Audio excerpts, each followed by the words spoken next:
তুমি নালাগে, গৌৰৱ আমি কৰিম, গৌৰৱ সমাজে কৰিব, মা দেউতাই কৰিব, দেশে কৰিব, জাতি কৰিব, ভাষাই কৰিব, সংস্কৃতি কৰিব। যদি তুমি তোমাৰ জ্ঞানৰ জোখাৰে, তোমাৰ আত্মসংযমেৰে, তোমাৰ আত্মদেহেৰে এই জগতখনত নিজক প্ৰতিষ্ঠা কৰি থৈ যাব পাৰা। আনে গৌৰৱ কৰাৰহে মূল্য বেছি, তুমি নিজে কৰা গৌৰৱ কিন্তু কেই মিনিট মান, কেই ছেকেণ্ড মান, খন্তেকৰ বাবেহে থাকিব। আপেলৰ কোম্পানী, আপেলৰ জুচ বনোৱা কোম্পানী আছিল। এই কোম্পানীটোত দুজন চাকৰি পাইছিল। এগৰাকীৰ নাম আছিল অচ্যুত আৰু আনগৰাকীৰ নাম আছিল। এবছৰ তেওঁলোকে এনেধৰণে একেলগে কাম কৰিলে। তাৰ পিছত অচ্যুতৰ ইটোৰ পিছত সিটো, সিটোৰ পিছত সিটো প্ৰমোচন হ'ল আৰু নিৰঞ্জনে এতিয়ালৈকে প্ৰমোচন ল'ব পৰা নাই। এদিনাখন অচ্যুতে এই কোম্পানীটোৰ মালিকক ক'লে, মহাশয়, আপোনাৰ এই কোম্পানীত ময়ো কাম কৰি আছো আৰু নিৰঞ্জনেও কাম কৰি আছে। অচ্যুতে তেনেকে ক'লে, মোক আপুনি বাৰে বাৰে প্ৰমোচন দি আছে, কিন্তু নিৰঞ্জনক এতিয়ালৈকে প্ৰমোচন দিব পৰা নাই বা দিয়া নাই। কি কাৰণত তেওঁ প্ৰমোচন দিয়া নাই মই নাজানো, কিন্তু মই ভাবো তেওঁ বহুত পৰিশ্ৰম কৰে, তেওঁ বহুত কাম কৰে, তথাপিও তেওঁ প্ৰমোচন নাপায়। কিয় নাপায় মই নাজানো, মুঠতে মই ভাবো তেওঁক প্ৰমোচন দিয়া উচিত। তেতিয়া মালিকজনে দুয়োজনকে মাতি আনি ক'লে যে তোমালোকৰ যিটো দাবী, তোমাৰ যিটো দাবী, অচ্যুতৰ যিটো দাবী, এই দাবীটোক মই নিশ্চিতভাৱে সন্মান জনাব বিচাৰো, কিন্তু মই কিয় প্ৰমোচন দিয়া নাই এই কথাটো জানিবৰ কাৰণে এটা চিন্তা কৰিছো যে তোমালোকক দুয়োকে দুটা মই দায়িত্ব দিম, যে তোমালোক দুয়োৱে এই আপেলৰ বাগানবিলাকত যাব লাগিব আৰু আপেলৰ বাগানত গৈ দাম দৰ কৰিব লাগিব আৰু বস্তুবিলাক অনাৰ ব্যৱস্থা কৰিব লাগিব। অচ্যুত হ'ল, নিৰঞ্জন হ'ল। নিৰঞ্জনে আপেলৰ বাগানত গৈ বস্তু বন্দোবস্ত কৰি আহিলে, অচ্যুতেও বন্দোবস্ত কৰিলে। বন্দোবস্ত কৰা কাম দুয়োই কৰিছে। প্ৰথমে নিৰঞ্জনক ক'লে, নিৰঞ্জন তুমি কোৱাচোন তুমি বন্দোবস্ত কেনেধৰণে কৰিলা? তেতিয়া ক'লে যে মই আপেলৰ বাগানত গ'লো, আপেলৰ বাগানৰ মালিকৰ লগত কথা পাতিলো আৰু তেওঁৰ লগত বন্দোবস্ত হ'ল যে 50 টকা কেজি আপেলবিলাক আমাৰ ইয়াত দিয়াৰ ব্যৱস্থা কৰিব। আৰু কিবা সুধিলা নেকি? আৰু কিবা বন্দোবস্ত কৰিলা নেকি? বোলে মই বাকী একো বন্দোবস্ত কৰা নাই। যে আপেলবিলাক কোনটো আপেলৰ কেনেকুৱা দাম হ'ব, পৃথক পৃথক নাই বোলে নাই। 1 কুইণ্টেল বস্তুৰ দাম কিমান হ'ব, 10 কুইণ্টেল আনিলে তাৰ কিমান পাৰ্চেণ্ট কমিব, বা 1 ট্ৰাক আনিলে কিমান পাৰ্চেণ্ট কমিব, সেই কথাটো সুধিছিলা নেকি? বোলে সোধা নাই। ঠিক আছে, তুমি বহা। আৰু অচ্যুতক সুধিলে যে তুমি কি কি বন্দোবস্ত কৰিলা? যে মই প্ৰথমে বন্দোবস্ত কৰিলো যিটো একেবাৰে তাজা আপেল, সেই আপেলটো 50 টকা দিব, আৰু অলপ যিটো নৰম আপেল, সেই নৰম আপেলটো 45 টকা দিব। 1 কুইণ্টেল আনিলে একেই দাম থাকিব, 10 কুইণ্টেল আনিলে 5% কমিব, আৰু যদি 1 ট্ৰাক অনা হয় তেতিয়াহ'লে 20% কমিব। তেতিয়া মালিকজনে ক'লে, এই যে তুমি সকলো কথা বৰ ধুনীয়াকৈ কি কৰিলা। আৰু তেওঁ ক'লে, নিৰঞ্জন মানে কি অচ্যুতে পুনৰ ক'লে যে ট্ৰাকেৰে মালটো যেতিয়া আহিব তাত যদি কিবা ভাগতে মানে কি দুৰ্ঘটনা ঘটিত হয়, সেই আপেলৰ ৰিস্কটো কিন্তু, সেই দামৰ ৰিস্কটো কিন্তু, দাম কমৰ ৰিস্কটো কিন্তু মালিকে নলয়, আপুনি ভৰিব লাগিব। গোটেইখিনি কথা তেওঁ ইতিমধ্যে নোটছ কৰি মালিকক জনালে। তাৰপিছত মালিকে ক'লে, এই কাৰণতেই তুমি বাৰে বাৰে প্ৰমোচন পাই আছা আৰু নিৰঞ্জনে এতিয়ালৈকে প্ৰমোচন পোৱা নাই। মৰমৰ ছাত্ৰ ছাত্ৰীসকল, মই আমাৰ মঞ্চত থকা সকলৰ কাৰণে বক্তব্য ৰাখিব বিচৰা নাই। মই যিসকল ছাত্ৰ ছাত্ৰী ইয়াত উপস্থিত আছে, এই উপস্থিত থকা ছাত্ৰ ছাত্ৰীবিলাকক ইয়াৰ মেছেজটোনো কি, ইয়াৰ পৰা আমাৰ শিকিব লগা কি আছে, আমি শিকিবৰ কাৰণে কেনেধৰণে আগ্ৰহ কৰোঁ। আমাক প্ৰত্যেককে বিভিন্ন দায়িত্ব দিয়া হয়, তোমালোককো বিভিন্ন দায়িত্ব দিয়ে, হোমৱৰ্ক কৰিবলৈ দিয়ে, নোটবিলাক লিখিব দিয়ে আৰু তোমালোকক মুখস্থ কৰি আনিবলৈ দিয়ে, মুখস্থ সোধে, এই ধৰণৰ কথাবিলাক আমাৰ শিক্ষকসকলে কৰে। তোমালোকে এতিয়া যিহেতু উচ্চ শিক্ষালৈ যাবা আৰু যিসকলে ইতিমধ্যে অধ্যয়ন কৰি আছা হাইস্কুল লেভেলতে, তোমালোকৰ কাৰণে এইটো কিন্তু বৰ গ্ৰহণযোগ্য কথা। এই যে বস্তুতে বিচ্যুত নোহোৱাকৈ চব কামেই কৰিলে, এইটো যে তেওঁ বৰ গভীৰভাৱে বিবেচনা কৰি কাম কৰিলে, তাৰ কাৰণে তেওঁ বাৰে বাৰে প্ৰমোচন পাইছে। আৰু এই যে কামটো কৰিব লাগে কৰিছে, কিন্তু কামটোত তেওঁৰ যিটো দৃঢ়তা থাকিব লাগিছিল, যিটো একাগ্ৰতা কৰি থাকিব লাগিছিল, সেই একাগ্ৰতাৰে কামটো কৰিব বিচৰা নাই, যাৰ কাৰণে তেওঁ প্ৰমোচন পোৱা নাই। এতিয়া তোমালোকৰ পঢ়া জীৱনত এই কাহিনীটোক লৈ আহা। এই পঢ়া জীৱনত তোমালোকে বহুত কৰিব লগা আছে, তোমালোকে গভীৰভাৱে অধ্যয়ন কৰিব লগা আছে। যদি কৰা গভীৰভাৱে অধ্যয়ন, জ্ঞানব সঞ্চয়ন, তাৰ বাবে হ'ব লাগিব কৰ্তব্য পৰায়ণ। তাৰ বাবে তোমালোকক কৰিব লাগিব নিজকে নিয়োজন। এইটোৱে তোমালোকৰ কাৰণে আটাইতকৈ প্ৰয়োজন। কিন্তু এই কথাবিলাক আমি সাধাৰণতে নাভাবো। ছাৰে পঢ়িবলৈ দিছে, মুখস্থ কৰিবলৈ দিছে, লিখিবলৈ দিছে, হ'ব আৰু চলি যাব। সকলোকেতো নুসুধে, কাৰোবাক সুধিব মোৰ ভাগ্যত পৰিলে পৰিল, নপৰিলে নাই, নপৰিলে বাচি গলো। গতিকে মই বাছৰ ৰাস্তাটোৱে ল'ম। ছাৰে যেতিয়া আমাৰ মুখকেইখন চাব, মই তলমুৱা হৈ থাকিম। তো তেতিয়া তুমি কোৱাচোন বুলি ক'লে, যেতিয়া তলমুৱা হৈ থাকিম, মইতো একো নুশুনিম বা মইতো একো নেদেখিম। তলমুৱা হৈ থাকোঁতে বেলেগ এজনক ক'ব, মই বাচি যাম। আমি সাধাৰণতে কিবা ছাত্ৰ ছাত্ৰী সুধিলে, এতিয়া তোমালোকে এটা প্ৰশ্ন কৰিম, ক'ব লাগিব। তেনেকে কোৱাৰ লগে লগে ল'ৰা ছোৱালীবিলাকে মূৰবিলাক তলমুৱা কৰি দিয়ে। ক'বানে? তাৰমানে নকওঁ। এই যে কৰ্ম হয় আৰু যাৰ প্ৰশ্ন কি হয়, এইটো ডাঙৰ কথা নহয়। মই কোৱাৰ কাৰণে আগ্ৰহ আছে। এই যে ক'বৰ কাৰণে নিজকে প্ৰস্তুত কৰি তোলে, সেইটোৱে তেওঁৰ কাৰণে গভীৰভাৱে অন্বেষণৰ বিষয়। কাৰণ মই নজনাটো ডাঙৰ কথা নহয়, কিন্তু প্ৰশ্নটোৰ মুখামুখি হ'বৰ কাৰণে মই নিজক প্ৰস্তুত কৰি তুলি। এই যিটো দৃঢ়তা, এই যিটো একাগ্ৰতা, এই যিটো নিজৰ প্ৰতি থকা কনফিডেন্স, নিজৰ কনফিডেন্সটোক তেওঁ কি কৰে? প্ৰকাশ কৰিব বিচাৰে। আমাৰ কনফিডেন্স যেতিয়া দৃঢ় হ'ব, আমাৰ কনফিডেন্স যেতিয়া সদায় এৰি থাকিব, তেতিয়া আমি যিকোনো কামতে সফল হ'ব পাৰিম, এইটো নিশ্চিত। যেনেকে সফল হৈ দেখুৱালে, প্ৰমোচনটো লৈ দেখুৱালে কোনে? অচ্যুতে। ঠিক আছে? তোমালোকৰ শিক্ষা জীৱনত প্ৰমোচন ল'ব লগা বহুত আছে। এই প্ৰমোচন বিলাক তোমালোকে কৰ্মৰ জৰিয়তেহে ল'ব লাগিব। কেৱল মুখখন চিনাকি কাৰণে, মই তোমাক চিনি পাওঁ কাৰণে ছাৰেতো মৰম কৰে, মৰম কৰিব, এনেধৰণে ভাবিলে আমাৰ প্ৰমোচন নহয়। গতিকে প্ৰমোচন ল'বৰ কাৰণে তুমি নিজক প্ৰস্তুত কৰিব লাগিব। এই কাহিনীটোৰ জৰিয়তে আমি এই মেছেজবিলাক, এই বাৰ্তাবিলাক আমাৰ জীৱনত প্ৰয়োগ কৰিব লাগিব। ইয়াৰ পৰৱৰ্তী আৰু এটা কাহিনীৰ মাজলৈ আহিছো। ভগৱান শ্ৰীকৃষ্ণ এজন ৰজাই বহুত তপস্যাৰ বলত নিজৰ সন্মুখত দৰ্শন কৰিলে। আৰু যেতিয়া দৰ্শন কৰিলে, তেতিয়া ভগৱান শ্ৰীকৃষ্ণই সেই ৰজাজনক ক'লে যে, মহাৰাজ, আপুনি মোক দৰ্শন কৰিবৰ কাৰণে ইমান তপস্যা কৰিলে, গতিকে এই তপস্যাৰ অন্তত তোমাক মই এটা বৰ দিব বিচাৰো, আপোনাক এটা মই বৰ দিব বিচাৰো। যেতিয়া বৰ দিব বিচাৰিলে, তেতিয়া ক'লে মোক বৰৰ প্ৰয়োজন নাই, মই তোমাক দৰ্শন কৰিব বিচাৰিছিলো, দৰ্শন কৰিলো। যদি আপুনি মোক কিবা বৰ দিব খোজে, মই বৰ হিচাপে নলওঁ, মই এতিয়া আপোনাক অনুৰোধ কৰিব বিচাৰো। বোলে কি অনুৰোধ?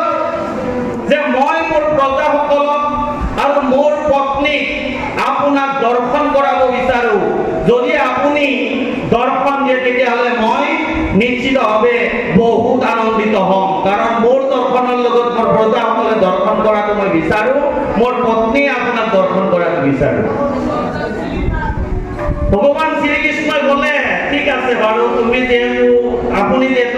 ভাবিছে আপোনাৰ এই দৰ্শন হওক, মই সেই পৰ্বতখনৰ ওপৰত থাকিম আৰু পৰ্বতখনৰ ওপৰত গৈ মোক দৰ্শন কৰিব লাগিব, কাইলৈ আপুনি তাৰ ব্যৱস্থা কৰিব, মই পৰ্বততে আপোনাক অপেক্ষা কৰিম, আপোনাৰ প্ৰজাসকলক অপেক্ষা কৰিম আৰু আপোনাৰ পত্নীক অপেক্ষা কৰিম। পিছদিনাখন ৰজাই প্ৰজা পত্নীৰ সৈতে এই পৰ্বতৰ ওপৰত যাবৰ কাৰণে যাত্ৰা আৰম্ভ কৰিলে। যাত্ৰা আৰম্ভ কৰিলে, কিছু সময় যোৱাৰ পিছত দেখিলে অসংখ্য ৰূপৰ মুদ্ৰা পৰি আছে, অসংখ্য ৰূপৰ মুদ্ৰা পৰি আছে। আৰু সেই অসংখ্য ৰূপৰ মুদ্ৰাবিলাক দেখা পোৱাৰ পিছত প্ৰজাসকলৰ কিছু সংখ্যকে ৰজাৰ লগত যোৱাৰ পৰিৱৰ্তে সেই ৰূপৰ মুদ্ৰাবিলাক বুটলিবলৈ ধৰিলে। ৰজাই ক'লে, প্ৰজা সকল, তোমালোকে এই ৰূপৰ মুদ্ৰা কিয় বুটলিব লাগিছা? তোমালোকে এতিয়া ভগৱানক দৰ্শন কৰিব লাগে। বোলে মহাৰাজ, আপুনি গৈ থাকক, বাকীবিলাকে গৈ থাকক, আমি আৰু ওপৰলৈ নাযাওঁ। আমি ওপৰলৈ নাযাওঁতে যি ৰূপৰ মুদ্ৰা পালো, এই ৰূপৰ মুদ্ৰাৰে আমি এতিয়া চলিবলৈ শিকিম। আপুনি আমাক যদি প্ৰজা হিচাপে নাৰাখে, তথাপিও ক'ব লগা নাই, এই সৌন্দৰ্য, এই ৰূপেৰে, এই সম্পত্তিৰে আমি চলিব পাৰিম, গতিকে আপোনালোকে যাওক। মহাৰাজে বোলে, ঠিক আছে, তোমালোকে যদি ৰূপৰ মুদ্ৰাতে সন্তুষ্ট হৈ যাবলৈ ইচ্ছা কৰা নাই, যিজন ভগৱানক পাবৰ কাৰণে বহুত তপস্যা কৰিব লাগে, সেই ভগৱানৰ ওচৰলৈ মই লৈ যাব খুজিছো, যাব খোজা নাই, ঠিক আছে, তোমালোকে থাকা। কিছু সময় আগবাঢ়ি গ'ল আৰু আগবাঢ়ি যোৱাৰ পিছত বাকী প্ৰজাবিলাকে দেখা পালে অসংখ্য সোণৰ মুদ্ৰা পৰি আছে, অসংখ্য সোণৰ মুদ্ৰা পৰি আছে। আৰু প্ৰজাসকলে দৌৰা দৌৰি কৰি সোণৰ মুদ্ৰাবিলাক বুটলিবলৈ ধৰিলে। ৰজাই ক'লে, বোলে তোমালোকে এতিয়া ওপৰলৈ যাব লাগে, কি সোণৰ মুদ্ৰা বুটলাত লাগিলা? বোলে মহাৰাজ, আমি হৈ সোণৰ মুদ্ৰাৰে জীৱন চলাব পাৰিম, গতিকে আপুনি যাওক, আপোনাৰ পত্নীৰ সৈতে যাওক, আৰু আমি আৰু ওপৰলৈ উঠি নাযাওঁ। ঠিক আছে, তোমালোকে যি ভাবা, মই ভাবিছিলো তোমালোকে ভগৱানক দৰ্শন কৰিলে তোমালোকৰ মনটো ভাল লাগিব, ভগৱানক দৰ্শন কৰাৰ সৌভাগ্য ঘটিব। বোলে ৰাণী, বোলা মানুহবিলাক বৰ লোভীয়া, গতিকে এই লোভীয়া মানুহবিলাকে সামান্য লগতেই জড়িত হৈ থাকে, কিন্তু ওপৰলৈ যাবলৈ ইচ্ছা নকৰে। আমি দুয়েই গৈ ভগৱানক দৰ্শন কৰিব লাগিব। ৰাণীৰ সৈতে ৰজাই আগবাঢ়ি গ'ল। কিছু ঠাই যোৱাৰ পিছত দেখা পালে অসংখ্য হীৰাৰ মুদ্ৰা পৰি আছে। হীৰাৰ মুদ্ৰা দেখা পোৱাৰ লগে লগে ৰাণীৰ ভাল লাগি গ'ল, ইমান হীৰাৰ মুদ্ৰা পৰি আছে, মই ৰজাৰ লগত গৈ ভগৱানক কেৱল দৰ্শন কৰিম, ইয়াতকৈ মই হীৰাৰ মুদ্ৰাবিলাক বুটলিব লাগে আৰু মই ৰাণীসকলৰ ভিতৰত সম্পত্তিশালী হ'ব লাগে, গতিকে তেওঁ হীৰা মুদ্ৰা বুটলাত লাগিল। ৰজাই ক'লে, বোলে ৰাণী, তুমি ওপৰলৈ নোযোৱা? বোলে প্ৰভু, মোৰ আৰু বোলে মহাৰাজ, মোৰ আৰু একো প্ৰয়োজন নাই, ইমান হীৰা মুদ্ৰা পোৱাৰ পিছত মোক আৰু কি লাগে? ৰজাই বোলে, ঠিক আছে, তুমি হীৰা মুদ্ৰা বুটলি থকা, মইতো ভগৱানক কথা দিছো যাম বুলি। ৰজাই গ'ল, ভগৱানক ক'লে, বোলে প্ৰভু, মই আপোনাক দিয়া কথা ৰাখিব নোৱাৰিলো, বোলে তোমাৰ কথা মতে মই কামটো কৰিবলৈ দিছিলো, তুমি ৰাখিব নোৱাৰিলা। কিয় নোৱাৰিলা? বোলে মানুহবিলাক ইমান লোভীয়া, মোৰ প্ৰজাসকলে ৰূপতেই মুগ্ধ হ'ল, মোৰ প্ৰজাবিলাকে সোণতেই মুগ্ধ হ'ল, আৰু মই যিগৰাকীক অৰ্ধাংগিনী হিচাপে লৈছিলো, মোৰ পত্নীও হীৰাত মুগ্ধ হ'ল। কিন্তু জীৱনৰ প্ৰকৃত সত্য অন্বেষণ য'ত আছে, জীৱনৰ প্ৰকৃত সত্য য'ত আছে, য'ত জীৱনটো মানে কি লক্ষ্য প্ৰাপ্তিলৈ দিব পাৰি ভগৱানক দৰ্শন কৰি, সেই দৰ্শন লাভত কোনোৱেই নাই। মেছেজ, বাৰ্তা, ইয়াৰ পৰা বাৰ্তাবিলাক আমি ল'ব লাগিব। আমি প্ৰত্যেকে এটা লক্ষ্য নিৰ্ধাৰণ কৰিব লাগে। লক্ষ্য নিৰ্ধাৰণ কৰি লক্ষ্যৰ উপনীত হ'বৰ কাৰণে নিজকে কি কৰিব লাগে? প্ৰস্তুত কৰিব লাগে। কিন্তু আমি যেতিয়া লক্ষ্য লৈও আগবাঢ়ি যাওঁ, বিভিন্ন বাধা বিঘিনি অতিক্ৰম কৰিব নোৱাৰি, কেতিয়াবা থাৰ্ড ডিভিজনত পাছ কৰিব লগা হয়, কেতিয়াবা ছেকেণ্ড ডিভিজনত পাছ কৰিব লগা হয়, কিছুমানে থাৰ্ড মানে কি ফাৰ্ষ্ট ডিভিজনত পাছ কৰে আৰু কিছুমানে ফেল কৰি থাকে। এই প্ৰজাসকলৰ ভিতৰত নোযোৱাকৈ দেখি তেওঁলোকে ফেইল কৰিলে আৰু যিসকলে ৰূপত মুগ্ধ হ'ল থাৰ্ড ডিভিজন ল'লে আৰু যিসকলে পদত মুগ্ধ হ'ল ছেকেণ্ড ডিভিজন ল'লে যিসকলে মানে কি ৰাণীয়ে হীৰা মুদ্ৰা ল'লে তেওঁ মানে ফাৰ্ষ্ট ডিভিজন ল'লে আৰু আটাইতকৈ ভাল ৰিজাল্ট কোনে কৰিলে ৰজাই গতিকে ৰজাই যি লক্ষ্য লৈছিল সেই লক্ষ্যত উপনীত হ'বৰ কাৰণে সেই লক্ষ্য স্থানলৈ যাবৰ কাৰণে কিন্তু কেতিয়াও অনীহা কৰা নাছিল মৰমৰ ছাত্ৰ ছাত্ৰীসকল লক্ষ্য থাকিলে দৃষ্টি নেহেৰাই দৃষ্টি থাকিলে লক্ষ্য নেহেৰাই তুমি যলৈকে যাম বুলি ভাবিছা তলৈকে তোমাৰ যাত্ৰা আৰম্ভ কৰিব লাগিব কাৰণ তোমাৰ পৰা তোমাৰ মা তোমাৰ পৰা তোমাৰ দেউতা তোমাৰ সমাজখনে তোমাৰ পৰা তোমাৰ এই সংগঠনবিলাকে তোমাৰ পৰা তোমাৰ দেশখনে তোমাৰ ৰাজ্যখনে তোমাৰ ভাষাই তোমাৰ সংস্কৃতিয়ে বহুত কিবা কিবি আশা কৰি আছে যদি তোমালোকে আশা কৰে ফলখিনি আনিবৰ কাৰণে নিজকে নিয়োজিত নকৰা তেতিয়াহ'লে সমাজখনে আশা কৰা মা দেউতাই আশা কৰা সংগঠনবিলাকে আশা কৰা বিভিন্ন অনুষ্ঠানে আশা কৰা এই আশাবিলাক বন্ধ হ'ব আৰু তোমাৰো কিন্তু লক্ষ্যস্থানত উপনীত হোৱা সপোনটো পূৰ্ণ নহ'ব গতিকে আমি আমাৰ দৃঢ়তা ঠিকে ৰাখিব লাগিব কাৰণ মই লক্ষ্য নিৰ্ধাৰণ কৰি লৈছো এই লক্ষ্যত উপনীত হ'বৰ কাৰণে মই যিমান কষ্ট কৰিব লাগে সেই কষ্টখিনি কৰিবৰ কাৰণে মই নিজক প্ৰস্তুত কৰি তুলি লওঁ কাৰণ জীৱনত অসংখ্য বাধা থাকিবই জীৱন যাত্ৰাৰ এই বাধাবিলাক অতিক্ৰম কৰিব নোৱাৰিলে আমি সফলতা অৰ্জন কৰিব নোৱাৰো তাৰ কাৰণে লাগিব কি ধৈৰ্য ধৰিব লাগিব মই মোৰ যাত্ৰাত উপনীত হ'বৰ কাৰণে যিমান কষ্ট কৰিব লাগে যিমান বাধা অতিক্ৰম কৰিব লাগে সেই অতিক্ৰম কৰিবৰ কাৰণে মই ধৈৰ্য ধৰিবই লাগিব সামান্য বস্তুৰ প্ৰতি আকৰ্ষিত হৈ লোভত মোহিত হৈ মই কেতিয়াও নিজক ধ্বংস কৰি দিব নোৱাৰো এই লোভৰ ক্ষেত্ৰত আৰু এটা কাহিনী মই মাজলৈ টানি আনিছো এই কাহিনীটোৰ লগত সম্পৰ্ক আছে এদিন এজন ৰজাক এগৰাকী খেতিয়কে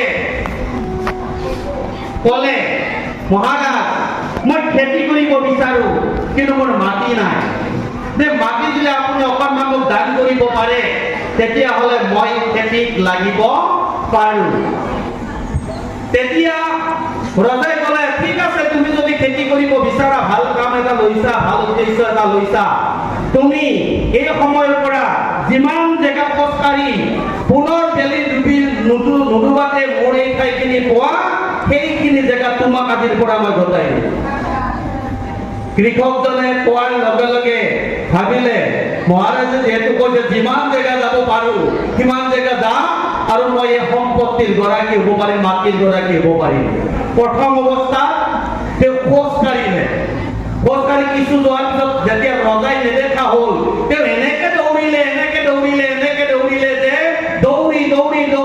এফালে বেলি ডুবিব সেই কথাটো নভবাকৈ দৌৰিয়েই থাকিল দেখা পালে মনত পৰিল ৰজাই কৈছিলে বেলি ডুবাৰ আগত এইখিনি জেগা পাব লাগিব মইতো এতিয়া বহু জেগা আহিলো বেলি ডুবু হ'ল গতিকে মই ইয়াৰ পৰা ৰিটাৰ্ণ হ'ব লাগে দৌৰিলে দৌৰি কিছু জেগা অহাৰ পিছতে বেলি ডুবিল আৰু তেওঁৰ ভাগৰ লাগে তাত পৰি মৰি থাকিল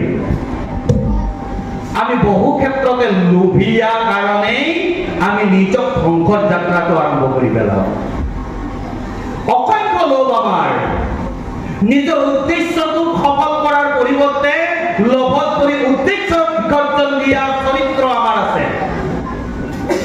গতিকে লোভত পৰি নিজকেও পালেহেঁতেন মাটিখিনি যদি যিখিনি তেওঁ যাব পাৰে যাৰ ঘৰৰ পৰা ঘূৰি আহিলে তেওঁ বেলি নিডুবতে আহি পালেহেঁতেন সেইখিনি নিশ্চিতভাৱে পালেহেঁতেন কিন্তু তাকে আশা নকৰি তেওঁ ভাবিলে এতিয়া মোৰ চান্স পাইছো গতিকে ডান্স মাৰি দিব লাগে কিন্তু চান্সো পালে ডান্সো মাৰিব নোৱাৰিলে লাভটো কি হ'ল নিজৰ মৃত্যু হ'ল আমিও তেনেধৰণে অত্যন্ত লোভত পৰি নিজৰ জীৱন পৰ্যন্ত ধ্বংস কৰি দিওঁ গতিকে মৰমৰ ছাত্ৰ ছাত্ৰীসকল, তোমাৰ সন্মুখত বহুত চান্স আহিব।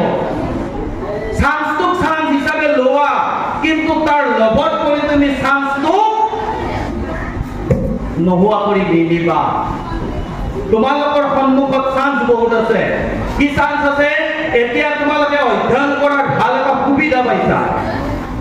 আজিৰ পৰা 10 বছৰ পিছত তুমি আৰু অধ্যয়নৰ চান্স নোপোৱা। এই চান্সৰ সময়তে, এই অধ্যয়নৰ সময়তে যিখিনি সময় পালা, এইখিনি সময়ত প্ৰকৃতাৰ্থত অধ্যয়ন কৰি বাকী লোক দেখুৱাবৰ কাৰণে বহু শক্তি আছে, কিন্তু এই শক্তিবিলাকে তোমাক কিন্তু বাধাগ্ৰস্ত কৰি থাকিব। তুমি তাক অতিক্ৰম কৰি তোমাৰ যিটো লক্ষ্য আছে, এই লক্ষ্য নিৰ্ধাৰণ কৰি লৈছা, তাক উপনীত হ'বৰ কাৰণে তুমি যি চান্স পাইছা, এই চান্সটো কেতিয়াও এৰি নিদিবা। ভালকে পঢ়িবা, মনোযোগ দি পঢ়িবা, জীৱনটো গঢ়িবা, অধ্যয়নৰ কথাটো কেতিয়াও নেৰিবা। তোমালোক ছাত্ৰ হ'ব লাগিব শলাগৰ পাত্ৰ, নহয় কিন্তু সম্বৰ্ধনাই মাত্ৰ।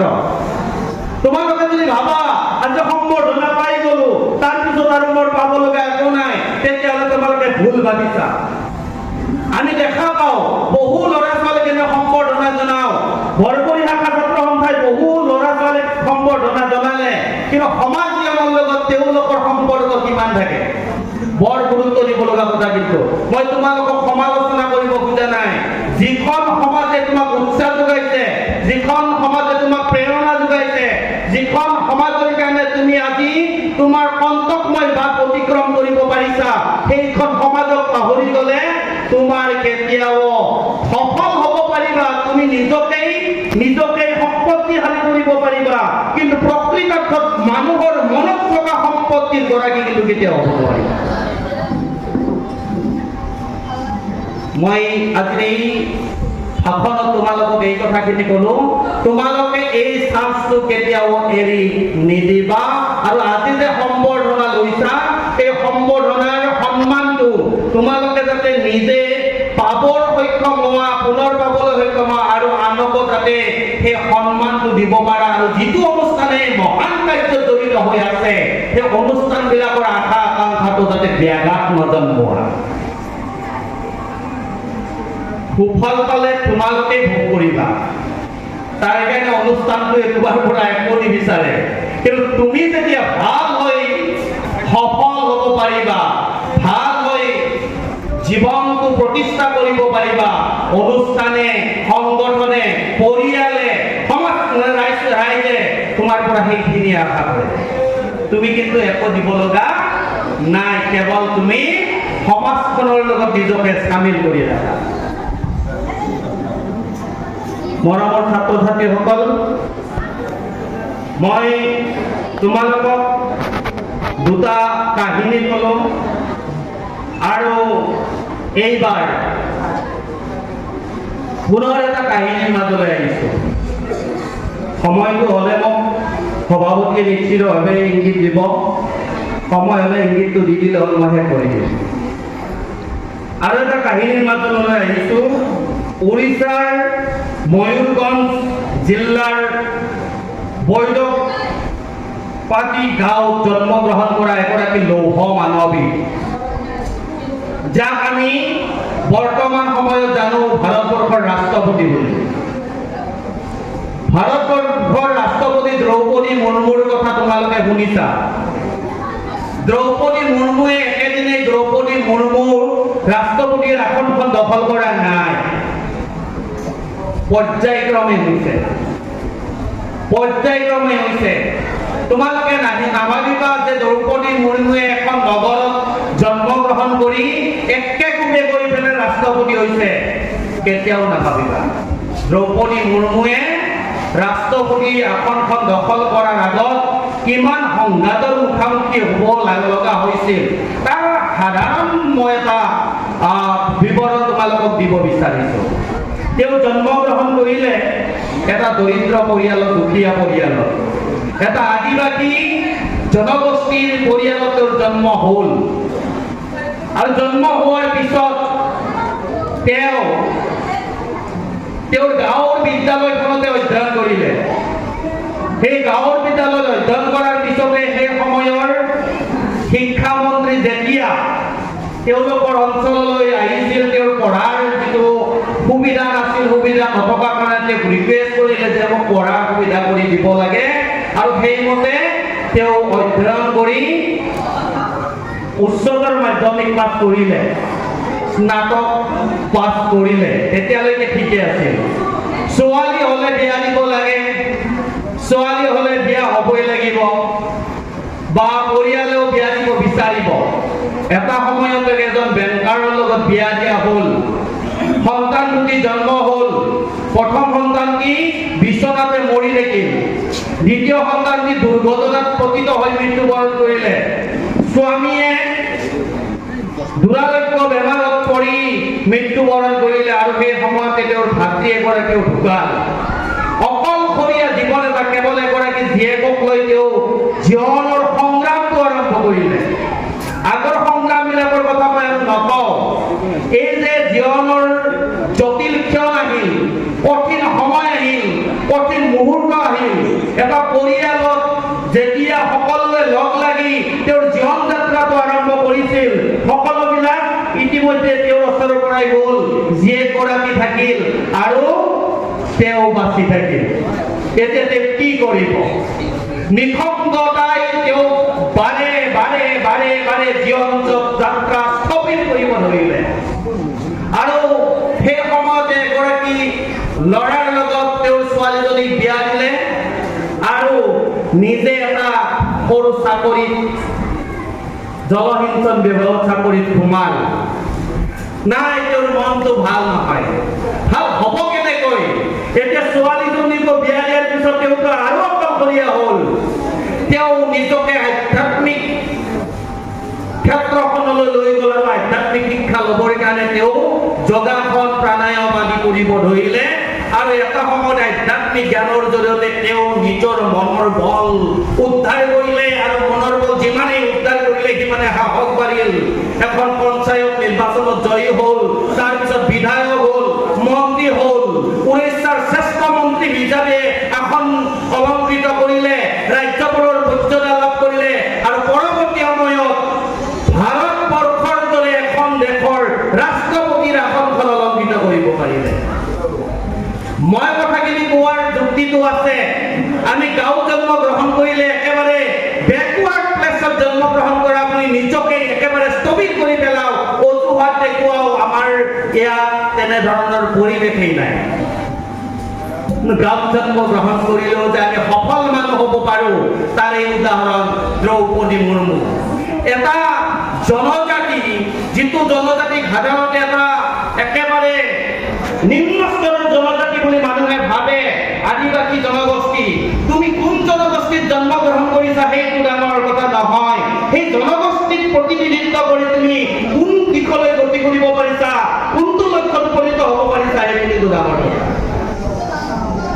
আকৌ দ্ৰৌপদী মুৰ্মুৰ পৰা শিকিব লগা কথাটোৱেই, জীৱনত সংগ্ৰাম থাকিবই, সংঘাত থাকিবই, বাধা থাকিবই। সমস্যাই আমাক ভাৰাক্ৰান্ত কৰিবই।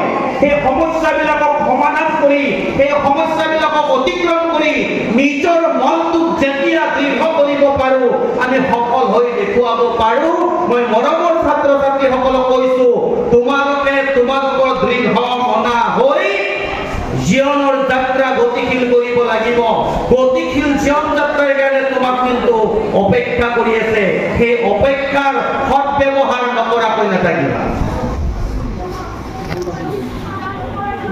বহুত কথা ক'বলৈ সময় নাই, আৰু বহুত কথাই ক'ব লগা আছে। আমাৰ ছাত্ৰ ছাত্ৰীসকলে সাধাৰণতে কলেজ স্কুল লেভেলৰ পৰা কলেজ লেভেলত যোৱাৰ পিছত অলপমান নিজকে ডাঙৰ ডাঙৰ অনুভৱ কৰে, নিজকে অলপমান নিজকে যৌৱন প্ৰাপ্ত যুৱক বুলি ভাবে, যুৱতী বুলি ভাবে। এইটো আমি দেখি থকা, শুনি থকা কথা। আৰু এইখিনি সময়তে বহুতে নিজৰ ভৰিৰ খোজটো দিওঁতে সাৱধান নহয়, বিপদত পৰাৰ নজিৰ বহুত আছে। মই ছাত্ৰ ছাত্ৰীসকলক যেতিয়া ভাম্বৰ ৰতনী কবিতা পঢ়োৱাওঁ, মই দেখা পাইছোঁ 2 এজন ছাত্ৰ ছাত্ৰী মোৰ সন্মুখত আছে, মই লগ পোৱা ছাত্ৰ ছাত্ৰী। মই ধনবৰ ৰতনী প্ৰথমে পঢ়ুৱাওঁ যেতিয়া ক্লাছৰুমত সোমাওঁ প্ৰথম ফাৰ্ষ্ট ইয়াৰৰ কবিতা মই নিৰ্বাচন কৰি লওঁ ধনবৰ ৰতনী আৰু ধনবৰ ৰতনী বাছনি কৰি লোৱাৰ উদ্দেশ্যও কিন্তু নোহোৱা নহয় আমি কলেজ পোৱাৰ লগে লগে মনটো ফ্ৰেছ হৈ থাকে কলেজ পোৱাৰ লগে লগে যেন এক মানে কি উড়ন্ত গতি এটা আমাৰ মনলৈ আহে চঞ্চল হৈ পৰোঁ আৰু সেইখিনি সময়ত কোনোবা ধুনীয়া দেখিলে ধুনীয়াৰ প্ৰতি আকৰ্ষণ হোৱাটো আমাৰ এটা বদ অভ্যাস আমি আকৰ্ষিত হওঁ আৰু যিজনক ভাল লাগে তেওঁকে পচন্দ কৰি পেলাওঁ আৰু জীৱনৰ যিটো যাত্ৰালৈ আগবাঢ়ি যাম বুলি লক্ষ্যলৈ আগবাঢ়ি যাম বুলি সংকল্প লৈছিলো সেই সংকল্পটো লাহে লাহে স্থবিৰ কৰি মই মোৰ সেই উন্মাদনা চঞ্চল মনটোক ধৰি ৰাখিব নোৱাৰি অবাকে বাট বুলো ধনবৰ ৰতনী তেনেধৰণৰ কথাটোৱেই আছিল 16 বছৰীয়া এগৰাকী ল'ৰা আৰু 16 বছৰীয়া এগৰাকী ছোৱালীৰ মাজত প্ৰেমৰ উন্মেষ ঘটিছিল আৰু সেই প্ৰেমেই ধনবৰৰ মনত এনেকৈ দকৈ শিপাইছিল যে ধনবৰক এৰি ৰতনী যিদিনা মাক বাপেকৰ সৈতে গুচি গৈছিল মাক বাপেকৰ সৈতেতো যাবই মাক বাপেকে কৈছে নহ'ব এই কম বয়সত কেতিয়াও বিবাহ তোমাক দিব পৰা সিদ্ধান্ত আমি ল'ব নোৱাৰো বছ গুচি গ'ল ৰতনী সিদ্ধান্ত ঠিকেই ল'লে কিন্তু ধনবৰে ৰতনী যোৱাৰ পিছত জহি যাবলৈ ধৰিলে খহি যাবলৈ ধৰিলে আৰু নিজৰ জীৱনটোকে অসাৰ বুলি ভাবিব ধৰিলে আৰু এটা সময়ত তেওঁ সিদ্ধান্ত ল'লে যে মই আৰু বাচি নাথাকো ব্ৰহ্মপুত্ৰ জপিয়াই আত্মহত্যা কৰিম আৰু তেওঁ সেই সিদ্ধান্তটোতে অটল থাকি আত্মহত্যা কৰিলে এনেকুৱা ঘটনাবিলাক আমি শুনি থকা দেখি থকা ঘটনা কথাটো কোৱাৰ যুক্তিগত আমি ছাত্ৰ ছাত্ৰীসকলে যুৱক যুৱতীসকলে নিজক ভাল পোৱাতকৈ আনক ভাল পাব বেছিকৈ বিচাৰে মনত ৰাখিবা যিজন ল'ৰাই যিজন ছোৱালীয়ে নিজক আটাইতকৈ বেছিকৈ ভাল পাব নাজানে তেওঁ কেতিয়াও আনক ভালকৈ ভাল পাব নোৱাৰে আৰু তেওঁকো কোনেও ভাল পাব ভালকৈ নাজানে আৰু তুমি তোমাক ভাল নোপোৱা আনক ভাল পাই তুমি তোমাক বেয়া পাব ধৰা আৰু তোমাক বেয়া পাই তোমাকে ধ্বংস কৰি পেলাবা এইটো কেনেকুৱা কথা হ'ব পাৰে গতিকে ভাল পালে তুমি প্ৰথমে তোমাক পাব লাগিব ভাল পালে তাৰ পিছতে তুমি মা দেউতাক ভাল পাব লাগিব কাৰণ মা দেউতাৰ কাৰণে তুমি আজি কলেজ লেভেলত অধ্যয়ন কৰিবলৈ সুবিধা পাইছা ভাল পালে তুমি সমাজখনক ভাল পাব লাগিব যিখন সমাজে তোমাক উৎসাহিত কৰিছে প্ৰেৰণা যোগাইছে তাৰ পিছত তুমি যেতিয়া সময় হ'ব মনৰ পছন্দ কাৰোবাক পছন্দ কৰি ল'বা তাত ক'ব লগা নাই কিন্তু এইখিনি সময়ত অপৰিণত অৱস্থাত এই ধৰণৰ স্খলিত সিদ্ধান্ত লোৱাৰ কোনো যুক্তি নাই বুলি মই ভাবোঁ আৰু সেইকাৰণে প্ৰথমে মই নিৰ্বাচন কৰি লওঁ ধনবৰ আৰু ৰতনী কলিতা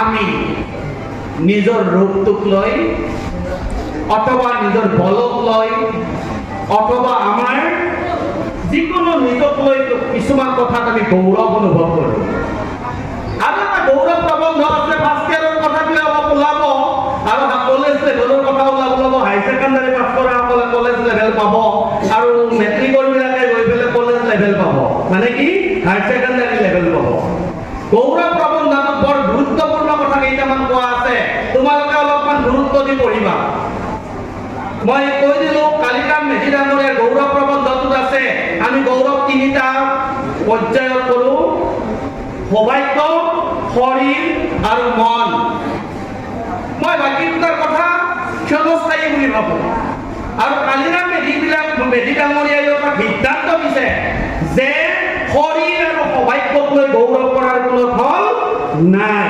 কিয়নো আজি শৰীৰ আছে বেমাৰত পৰিলে শৰীৰ ভগ্ন হৈ যাব ৰুগ্ন হৈ যাব তাৰপিছত বিচনাত লেপেট খাই পৰি থাকিব লাগিব তাত মোৰ অহংকাৰ কৰিব লগা একো নাই আকৌ শৰীৰক লৈ আমি বেছিকৈ গৌৰৱ কৰা ফলটো হ'ল ৰূপক লৈ মই বৰ ধুনীয়া ক্লাছত মুখখন চালোঁ অলপ লিপষ্টিক ল'লোঁ লিপষ্টিক লৈ পেলাই নিজকে ৰংগীনা সংগীনা বুলি ভাবিলোঁ হবাত ভাবিব পাৰি মুখখন চালোঁ মুখত ডাঙৰ ডাঙৰ দামী দামী ক্ৰীম ঘঁহিলোঁ মুখত ডাঙৰ ডাঙৰ পোৰা ওলাল, মুখখন দাগ হ'ল, তোমাৰ সৌন্দৰ্য থাকিল নে? নাথাকিল। আমাৰ ডেকাবিলাকে ভাবে মই কচকচীয়া ডেকা, মই ৰূপতো বৰ ধুনীয়া, গাড়ীখন খুব স্পীডত চলাই, গাড়ী মাৰে কৰবাত খুন্দা, ভাঙি যায় মুন্দা, তাৰপিছত হাৰ মোৰ খুন্দা, লাগিছে কথা কন্দা, তুলিব লগা হয় ওচৰ পাজৰে চান্দা, আৰু ঘৰৰ অৱস্থাও একেবাৰে মন্দা। গতিকে মই ৰূপক লৈ মই ধুনীয়া কাৰণে কাৰোবাক মোৰ মানে কি ৰূপক সন্তুষ্ট কৰিবৰ কাৰণে খুব বেগেৰে গলো, কিন্তু সেই বেগ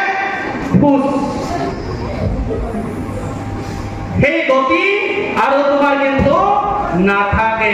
গতিকে তাক লৈ গৌৰৱ নকৰিবা।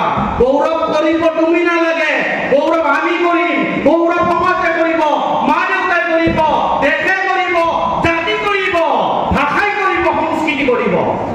যদি তুমি তোমাৰ জ্ঞানৰ জোখাৰে, তোমাৰ আত্মসংযমেৰে, তোমাৰ আত্মদেৰে এই জগতখনত নিজক প্ৰতিষ্ঠা কৰি থৈ যাব পাৰা। আনে গৌৰৱ কৰাৰ হে মূল্য বেছি, তুমি নিজে কৰা গৌৰৱ কিন্তু কেই মিনিট মান, কেই ছেকেণ্ড মান, ক্ষন্তেকৰ বাবেহে থাকিব। কিন্তু মই এই কথাটো কওঁ, তুমি তোমাৰ ৰূপক লৈ গৌৰৱ নকৰিলেও কিন্তু তুমি তোমাৰ ৰূপটোত সন্তুষ্ট থাকিবা। আমাৰ বহুতে ৰূপটোত সন্তুষ্ট নাথাকি ছোৱালীবিলাকে অলপ থ্ৰেডিং কৰে, ছোৱালীবিলাকে অলপ লিপষ্টিক বেছিকে ঘঁহে। তাৰ মানে কি? তুমি তোমাৰ নিজৰ ৰূপটোত সন্তুষ্ট নহয়। তোমাৰ ৰূপটোত যদি তুমি সন্তুষ্ট নোহোৱা, আনে তোমাৰ ৰূপটোত সন্তুষ্ট হ'ব বুলি ভবাৰ কি যুক্তি আছে? যুক্তিটো নাই। গতিকে তুমি তোমাৰ ৰূপটোক আটাইতকৈ বেছিকে ভাল পাবলৈ শিকা। মোৰ ৰূপটোক কোনোবাই বেয়া পায় সেইটো ডাঙৰ কথা নহয়। দ্ৰৌপদী মুৰ্মুৰ ৰূপটোক লৈ কোনোবাই ভৰ্ৎসনা কৰিছিলে, এৰিষ্টটলকো কোনোবাই ভৰ্ৎসনা কৰিছিলে, চক্ৰেটিছক ঘৈণীয়েকে গৰজকৈ খেলিছিলে, কিন্তু তেওঁ ৰূপৱান নহল, কিন্তু যি গুণৰ জৰিয়তে প্ৰতিষ্ঠা কৰি থৈ গ'ল, তাৰে কাৰণে চক্ৰেটিছে বিশ্বৰ বৰেণ্য দাৰ্শনিক। তাৰ বাবেই এৰিষ্টটলক আমি বিশ্বই জানো, তাৰ বাবেই আমি দ্ৰৌপদী মুৰ্মুৰ দৰে ব্যক্তিক জানো। তোমালোকে জানা এপিজে আব্দুল কালামক বহুতে ঠাট্টা কৰিছিল দেখাত বেয়া কাৰণে, কিন্তু এপিজে আব্দুল কালাম গোটেই বিশ্বই প্ৰশংসা কৰে, বিশ্বই তেওঁক শ্ৰদ্ধা জনায়, বিশ্বই তেওঁক অনুসৰণ কৰে। তোমালোকে জানানে আমাৰ বহু সংখ্যক মানুহে সৌন্দৰ্যৰ ফালৰ পৰা মানে কি ধনী নহয় যদিও মনৰ জোখেৰে তেওঁলোকে যি ধনী হৈ দেখুৱালে, সেই ধনী হৈ দেখুওৱা কাৰণেহে আমি তেওঁক সদায় প্ৰশংসা কৰোঁ, তেওঁক আমাৰ হৃদয়ত স্থান দিওঁ, তেওঁক আমি হৃদয়ৰ পৰা পূজা কৰোঁ, শ্ৰদ্ধা কৰোঁ, ভক্তি কৰোঁ। গতিকে শ্ৰদ্ধা আৰু ভক্তিৰ পৰ্যায়লৈ যাবৰ কাৰণে তুমি সৎকৰ্ম প্ৰতিষ্ঠাই কৰিব লাগিব, তুমি জ্ঞানৰ প্ৰতিষ্ঠা কৰিব লাগিব, তুমি সন্মান আপুনি পাবা। সন্মান পাম বুলি কাম কৰাতকৈ কাম কৰি থকা সন্মান আপুনি আহিব। বিশেষ কথা ক'বলৈ আৰু বিচৰা নাই, বহুত সময় কথা ক'লো। গতিকে জীৱনত তুমি বহু পৰাজয়ৰ মুখামুখি হবা, কেতিয়াও তোমাক পৰাজিত কৰিব নিদিবা। আব্ৰাহাম লিংকনৰ এই উক্তিটোৰ জৰিয়তে মই মোৰ বক্তব্য সামৰণি মাৰিম। জীৱনত তুমি বহু পৰাজয়ৰ মুখামুখি হবা। তুমি প্ৰথম খোজ দিবাৰ দিনাও তোমালোকে কেইবাৰ কৰিছিলা হিচাপ নাই। এই খোজ দিব বিচাৰিছা, ঘপককে পৰিছা, উলটি পৰিছা, পুনৰ খোজ দিবলৈ শিকিছিলা, বাৰে বাৰে চেষ্টা কৰাৰ কাৰণে তুমি খোজ দিব পাৰিছিলা। তুমি মা বুলি মাততে প্ৰথমে